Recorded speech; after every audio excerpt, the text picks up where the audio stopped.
Assalamualaikum warahmatullahi wabarakatuh. Kami dari kelompok 1 akan melanjutkan materi mata kuliah Ulumul Hadis, yaitu mengenai materi hadis dhaif dan sebab-sebab kedhaifannya.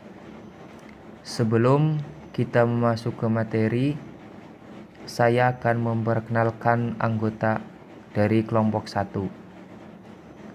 Yang pertama, saya sendiri Khairul Fathullah, dan yang kedua ada Mbak Laina Erliana, ketiga ada Mas Sofal Jamil, dan yang terakhir atau yang keempat ada Mas Warkoni.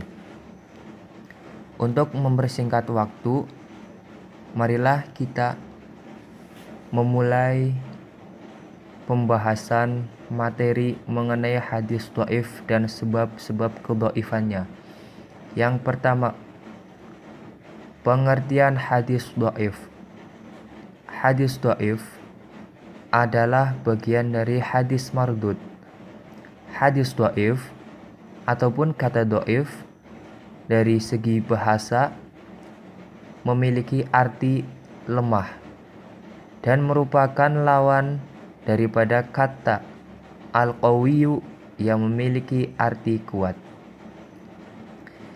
Dalam istilah, hadis dhaif adalah hadis yang tidak menghimpun sifat daripada hadis hasan, sebab satu dari beberapa syarat yang tidak terpenuhinya untuk dikatakan sebagai hadis hasan. Definisi lain yang biasa diungkapkan mayoritas ulama mengenai hadis dhaif adalah hadis yang tidak menghimpun sifat daripada hadis sahih ataupun hadis hasan. Jadi, hadis dhaif adalah hadis yang tidak memenuhi sebagian atau semua persyaratan hadis tersebut dapat dikatakan sebagai hadis hasan ataupun hadis sahih. Adapun kriteria-kriteria dari hadis dhaif tersendiri. Kriteria daripada hadis dhaif yaitu hadis yang kehilangan salah satu syaratnya sebagai hadis sahih ataupun hadis hasan.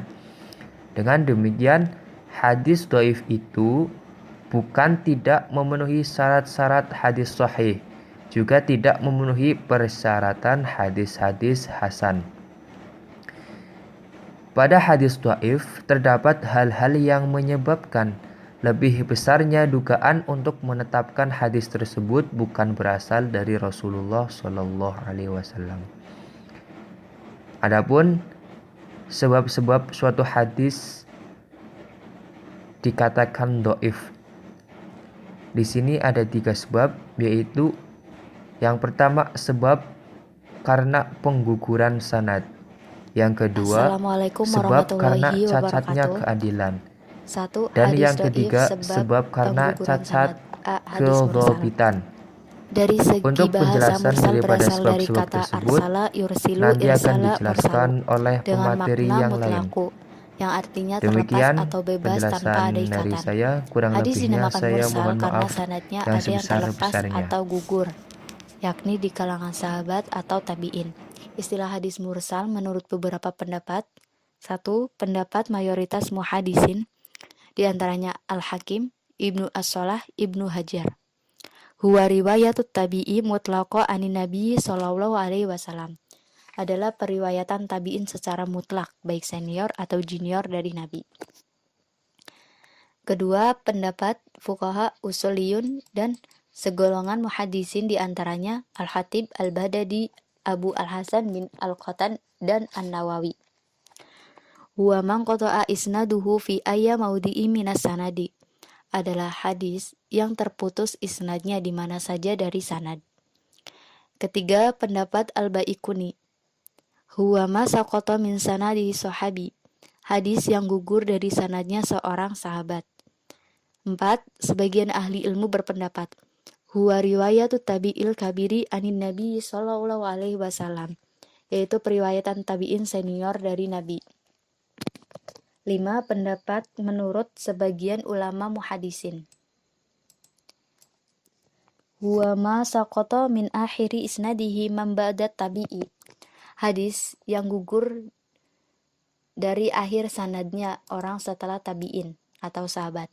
Jadi, hadis mursal adalah hadis yang diriwayatkan oleh tabi'in dari Nabi, baik dari perkataan, perbuatan, atau persetujuan, baik tabi'in senior atau junior tanpa menyebutkan penghubung antara seorang tabi'in dan Nabi, yaitu seorang sahabat. Macam-macam hadis mursal. 1. Mursal tabi'i, sebagaimana keterangan di atas. Yang kedua ada mursal sahabi, periwayatan di antara sahabat junior dari Nabi, padahal mereka tidak melihat dan tidak mendengar langsung dari beliau. Ketiga, mursal khafi, gugurnya perawi di mana saja tempat dari sanad di antara dua orang perawi yang semasa tetapi tidak bertemu. Contoh hadis mursal, Ibnu Sa'ad berkata dalam Tabaqatnya, memberitahukan kepada kami Waqi bin Al-Jarrah, memberitahukan kepada kami Al-Amasi dari Abu Saleh berkata, Rasulullah Shallallahu Alaihi Wasallam bersabda, Ya ayuhan nasu innama ana rahmatum muhdatu. Wahai manusia, sesungguhnya aku sebagai rahmat yang dihadiahkan. Abu Saleh As-Saman seorang tabi'in. Dia menyandarkan berita hadis tersebut dari Nabi tanpa menjelaskan perantara sahabat yang menghubungkannya kepada Rasulullah. D. Hadis munqati. Kata munqati berasal dari kata anqata'a yanqati'u inqita'a fahuwa munqati'u, berarti terputus. Lawan kata dari mutasil, yaitu bersambung. Namun inqita terputus karena ada sanad yang tidak bersambung. 1. Pendapat mayoritas muhadisin. Ma saqata min isnadihi rawi aw kathara qabla sahabila ala tawali. Hadis yang digugurkan dari sanadnya seorang perawi atau lebih sebelum sahabat tidak berturut-turut.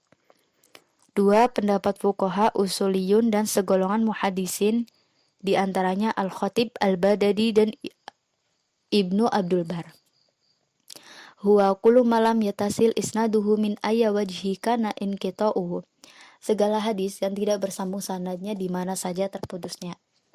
Jadi, hadis munqati adalah hadis yang sanadnya terputus, artinya seorang perawi tidak bertemu langsung dengan pembawa berita, baik di awal, di tengah, atau di akhir sanad. Contoh hadis munqati, hadis yang diriwayatkan oleh Al-Hakim, Ahmad, dan Al-Bazar dari Abdul Razak, dari Ats-Tsauri, dari Abu Ishaq, dari Zaid bin Yutsai, dari Huzaifah secara marfu. Idza walaitumuha Abu Bakrin faqawiyun amin. Jika engkau serahkan kekuasaan kepada Abu Bakar, dia adalah lelaki yang kuat dan terpercaya. Pada sanad di atas ada seorang perawi yang digugurkan, yaitu Syarik, yang semestinya menempati antara Ats-Tsauri dan Abu Ishaq. Ats-Tsauri menerima hadis bukan dari Abu Ishaq secara langsung, tetapi dari Syarik, dan Syarik mendengarnya dari Abu Ishaq. Yang ke-C, hadis mu'dal, berasal dari kata a'dola yu'dila i'dola fahuwa mu'dolu ayyahu, yang artinya payah dan susah. Dalam istilah hadis mu'dal adalah hadis yang gugur dari sanadnya dua orang lebih secara berturut-turut. Contoh hadis mu'dal, hadis yang diriwayatkan oleh Al-Hakim dalam Ma'rifah Ulum Al-Hadis yang disandarkan kepada Al-Qanabi dan dari Malik telah sampai kepadanya bahwa Abu Hurairah berkata, Rasulullah Shallallahu Alaihi Wasallam bersabda, lil mamluki ta'amuhu wa kiswatuhu wa la yukallafu ila ma tutiku. Bagi budak mendapat makanan dan pakaian, ia tidak boleh dibebani kecuali pekerjaan yang sesuai dengan kemampuan. Hadis di atas mu'dal karena digugurkan dua orang perawi secara berturut-turut antara Malik dan Abu Hurairah, yaitu Muhammad bin Ajlan dan ayahnya. D. Hadis mu'allaq, berasal dari kata allaqo yu'allaqu ta'liqo fahuwa mu'allaqu, dengan nama bergantung. Dalam istilah hadis mu'allaq adalah hadis yang sanadnya bergantung karena dibuang dari awal sanad seorang perawi atau lebih secara berturut-turut. Contoh hadis mu'allaq, hadis yang diriwayatkan oleh Al-Bukhari berkata, Malik berkata, memberitakan kepadaku Zaid bin As-Salam bahwa At-Tabi'in Yasan memberitakan kepadanya bahwa Abu Sa'id Al-Khudri memberitakan kepadanya bahwa ia mendengar dari Rasulullah bersabda. Waqala Abu Musa Hata Nabiyu sallallahu alaihi wasallam rokbatihi handohala atmani. Abu Musa radhiyallahu anhu berkata, Nabi sallallahu alaihi wasallam menutup dua lutut beliau ketika Utsman masuk. Hadis ini adalah hadis mu'allaq karena Imam Bukhari menghilangkan seluruh sanadnya kecuali satu orang sahabat yaitu Abu Musa al-Asy'ari. Hadis mudalas berasal dari isim maf'ul dari kata dalasa yudallasu tadlisa fahuwa mudallasu wa mudallasu. Dalam bahasa Arab kata at-tadlis diartikan menyimpan atau menyembunyikan cacat barang dengan dagangan dari pembelinya. Sedang dalam istilah adalah ihfa'u aibi fil isnadi wa tahsinu lidohirihi. Menyembunyikan cacat dalam isnad, menampakkan cara atau periwayatan yang baik. Macam-macam hadis mudalas. 1. Tadlis al-isnad, hadis yang disampaikan oleh seorang perawi dari orang yang semasa dengannya, dan ia bertemu sendiri dengan orang itu. Namun, ia tidak mendengar hadis tersebut langsung darinya. Apabila perawi memberikan penjelasan bahwa ia mendengar langsung hadis tersebut, padahal kenyataannya tidak, maka tidak termasuk mudalas, melainkan suatu kebohongan atau kefasikan.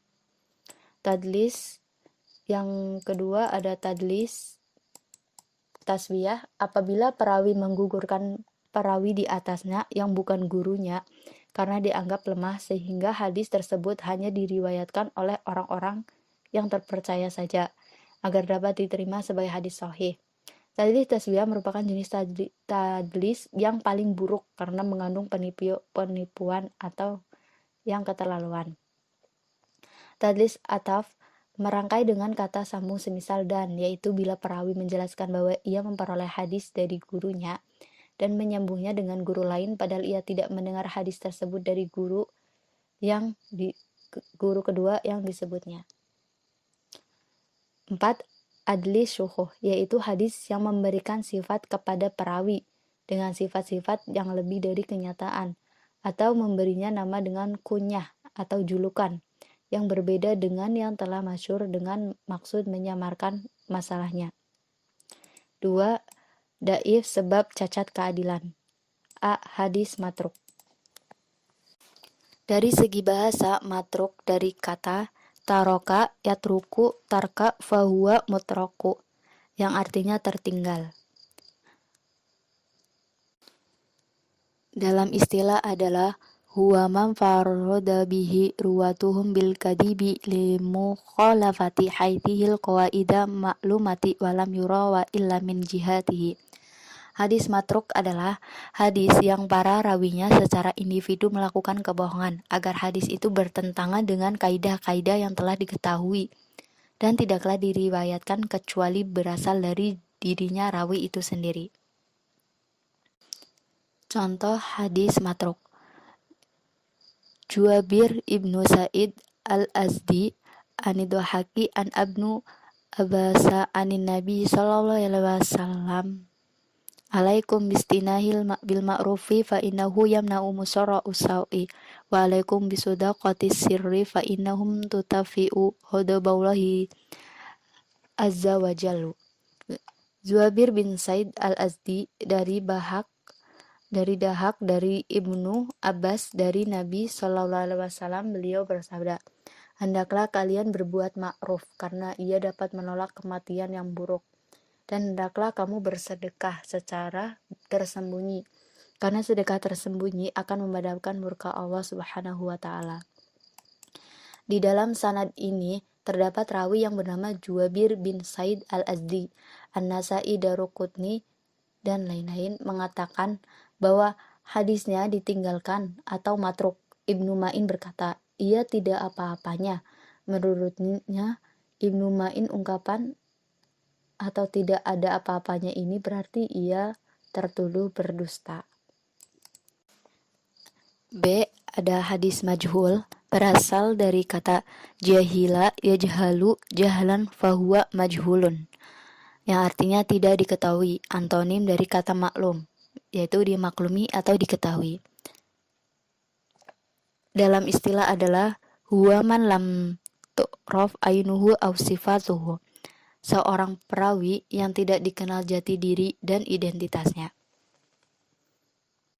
Hadatsana Kutabait ibnu Sa'idi tatabnu Lahbi'ata an Habdi ibni Hashi ibni Utbat ibni Abi Waqqasi Anisani ibni Sayazida an abihi anna Nabiyya sallallahu alaihi wasallam kana idza da'a farafa'a idahi masa'a wajhahu biyadaihi.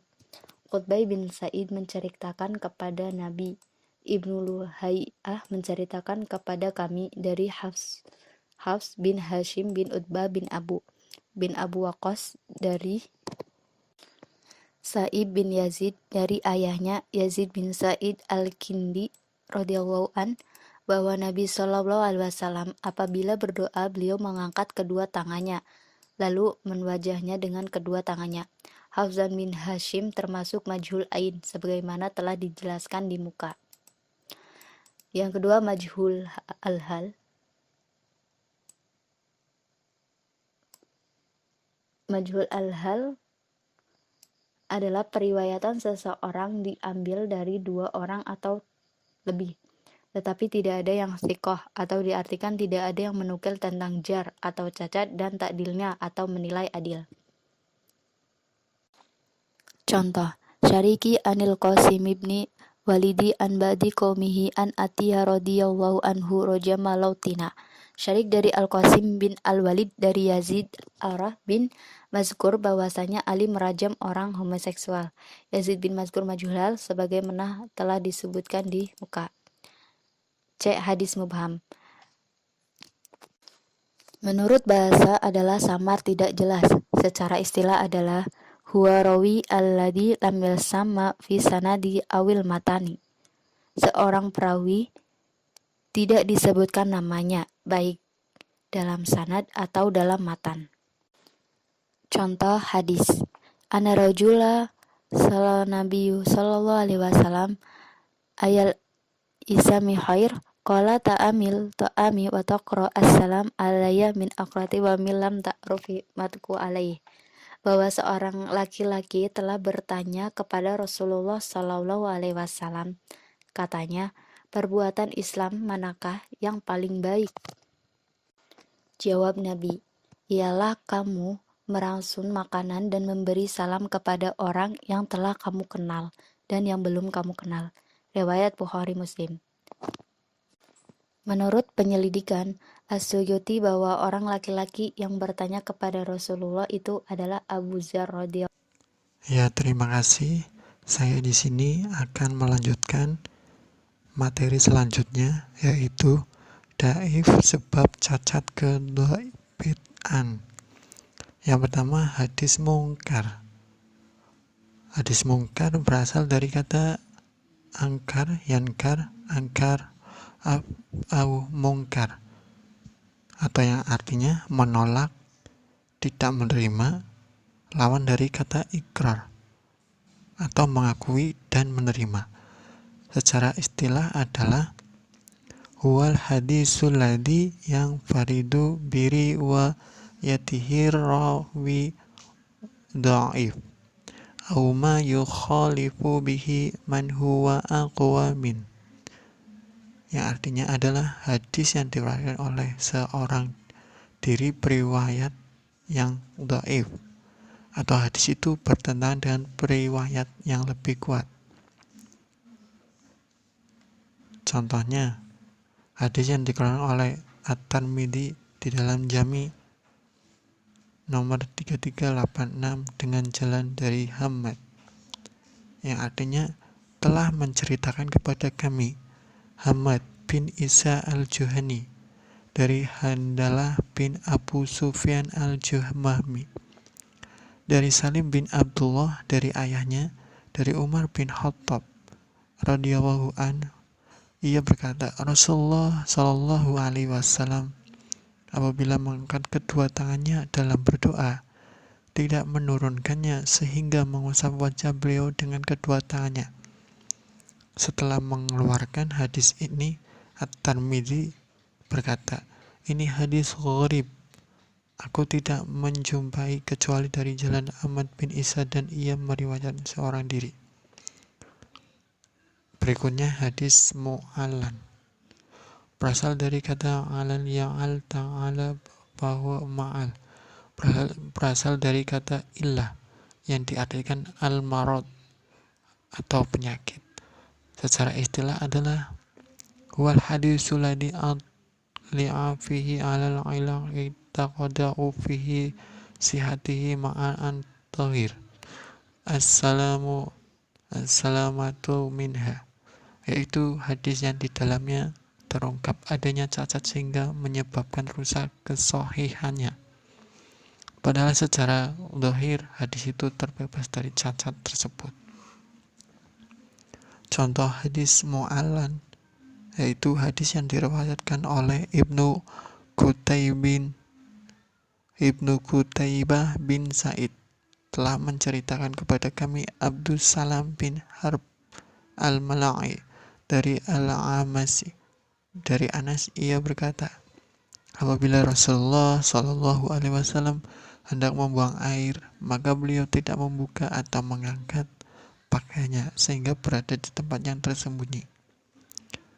Dikeluarkan oleh At-Tirmidzi nomor 14, Abu Isa Ar-Ramli di dalam Sahih ala Sunan Abu Dawud. Sanad hadis ini secara lahir adalah sahih. Rijalnya siqah. Hanya saja Al-Amas tidak pernah mendengarkan hadis secara langsung dari Anas bin Malik radhiyallahu an. Ibnu Al-Madini mengatakan Al-Amas tidak pernah mendengar hadis dari Anas bin Malik. Ia hanya pernah melihatnya di Mekah ketika sholat ada di belakang maqam. Berikutnya atau yang C, hadis mudrad. Berasal dari kata adraja adraja fahuwa madraj, atau yang artinya memasukkan atau menghimpun dan atau menyisipkan. Dalam istilah mudrad dibagi menjadi dua, yaitu mudrad pada sanad dan mudrad pada matan. Berikutnya yang D, hadis maqlub, yang artinya mengubah atau mengganti, berpindah dan atau membalik. Secara istilah adalah wal hadisul ladzi dakhala qalbi faisanada au mu'tala, adalah hadis yang terbalik atau redaksinya baik pada sanad atau pada matan. Berikutnya yang E, hadis mudharib, yang artinya goncang dan bergetar. Secara istilah adalah marori ala awjaha mukhtalafata matasyara wa yatafiqwa, hadis yang diuraikan pada beberapa segi yang berbeda tapi sama dalam kualitasnya. Jadi hadis mudharib adalah hadis yang kontra antara satu dengan yang lain, tidak dapat dikompromikan dan tidak dapat ditarji, tidak dapat dicari yang lebih unggul dan sama kekuatan kualitasnya. Ya, berikutnya hadis musahah dan muharraf. Muharraf berasal dari kata sahafa ya hafutasaha ya fahau masohah, yang berarti salah baca tulisan. Sahifah. Muharraf yang artinya berarti mengubah atau mengganti. Secara istilah musafhah, hadis yang terdapat perbedaan di dalamnya dengan mengubah beberapa titik sedangkan bentuk tulisannya tetap. Muharraf Hadis yang terdapat perbedaan di dalam dengan mengubah sakal atau harokat sedang bentuk tulisannya tetap. Musaha, barang siapa yang berpuasa Ramadan dan diikutinya dengan 6 hari dari bulan Syawal, maka ia sama dengan berpuasa satu tahun. Ini adalah contoh hadis musaha. Contoh hadis muhafah yaitu Ubay dipina pada peperangan Ahzab di urat lengannya, maka Rasulullah SAW mengobatinya dengan besi panas. Hadis riwayat Ad-Daruqutni. Terus berikutnya atau yang terakhir, hadis shad berasal dari kata syad yashad sad faham syad, yang berarti ganjil tidak sama dengan yang mayoritas. Secara istilah menurut beberapa pendapat adalah periwayat orang siqah menyalahi periwayatan orang yang lebih siqah. Terus periwayatan seorang siqah sendirian dari orang-orang siqah lain.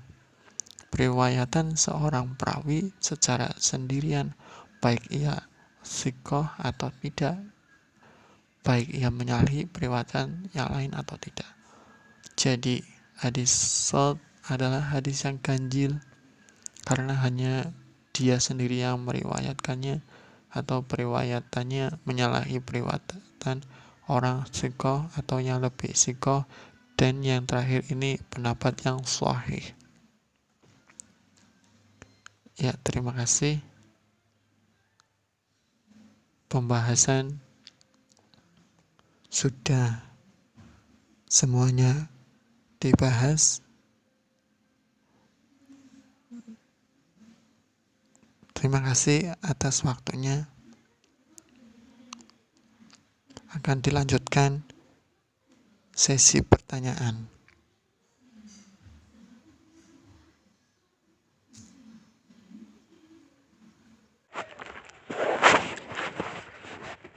Baik teman-teman, demikian presentasi dari kelompok kami. Adapun sekarang masuk pada sesi penutup. Dengan kesimpulan, hadis dhaif ialah hadis yang tidak bersambung sanadnya dan diriwayatkan oleh orang yang tidak adil serta tidak dobit, syad dan cacat. Hadis dhaif sendiri berarti hadis yang lemah. Para ulama memiliki dua pendapat terhadap hadis dhaif. Yang pertama, para ulama secara skala kecil mengartikan bahwa hadis dhaif tersebut tetap berasal dari Rasulullah SAW. Sedangkan secara dugaan kuat, para ulama mengartikan bahwa hadis dhaif itu tidak berasal dari Rasulullah SAW. Itu menurut pandangan para ulama. Adapun para ulama memberikan batasan terhadap hadis dhaif sebagai berikut. Hadis dhaif ialah hadis yang tidak memuat atau menghimpun sifat-sifat hadis sahih dan tidak pula menghimpun sifat-sifat hadis hasan. Hadis dhaif dapat dibagi menjadi 3 kelompok besar, yaitu yang pertama, hadis dhaif karena pengguguran sanadnya. Yang kedua, hadis dhaif karena adanya cacat keadilan. Dan yang ketiga, yaitu hadis dhaif karena cacat kedabidannya. Yang kedua, saran. Kami menyadari bahwa dalam pembuatan makalah ini kami banyak terdapat kekurangan dan kekhilafan. Oleh karena itu, kepada para pembaca dan juga khususnya Bapak dosen, kami mengharapkan saran dan kritik ataupun tegur sapa yang bersifat membangun. Tentu kami akan menerimanya dengan senang hati demi kesempurnaan makalah selanjutnya. Demikian dari saya. Kurang lebihnya mohon maaf. Wallahumul afiq ila aqwamit thariq. Assalamualaikum warahmatullahi wabarakatuh.